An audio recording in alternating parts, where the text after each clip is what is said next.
In the same way that the first few impressions are important, so too are the first few words. And so in this unit, we'll discuss what to talk about from the very first moment through the start of the meeting proper. If we think back to the points made by Dale Carnegie, which we considered in the last unit, then we'll recognise the importance of finding areas of common interest, or at least taking a genuine interest in the other person. Certainly, an important part of the introduction to any relationship is to introduce yourself and to confirm the other person's name.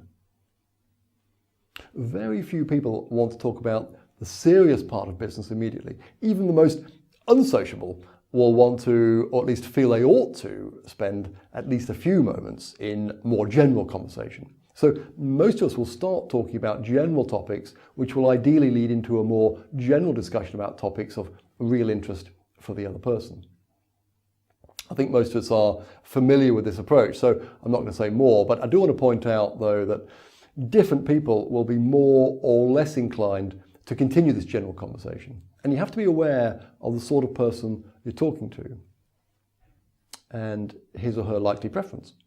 If the other person wants to get down to business straight away, then you have to recognise this and stop talking about the weather or last night's sport. On the other hand, if this is the sort of person who wants to spend time getting to know you better, then the business part of the meeting will be delayed.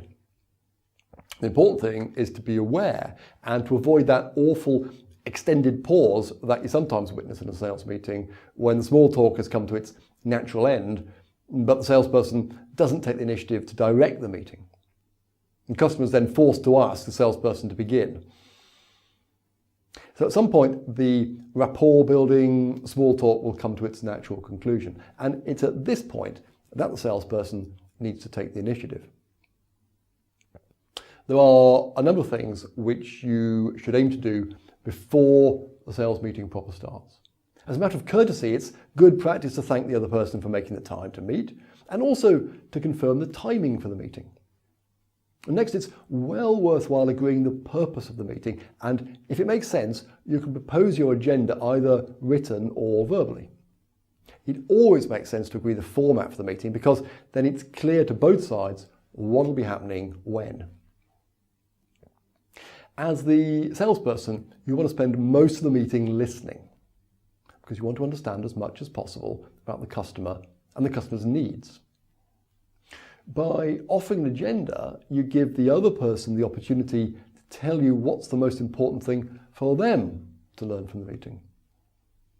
If this is the very first meeting, then it's usual for the salesperson to present briefly his or her own company. And the emphasis here is briefly, something in the order of 90 seconds or so, just enough to set the scene and provide some context, but not so much that it starts to become a sales pitch. Because you can't hope to sell anything until you understand more about the customer. You should also, at this early stage, be clear about the role and responsibility of the other person, the buying process, and who else is likely to be involved in the buying decision. And this will help you plan the next stage of the process.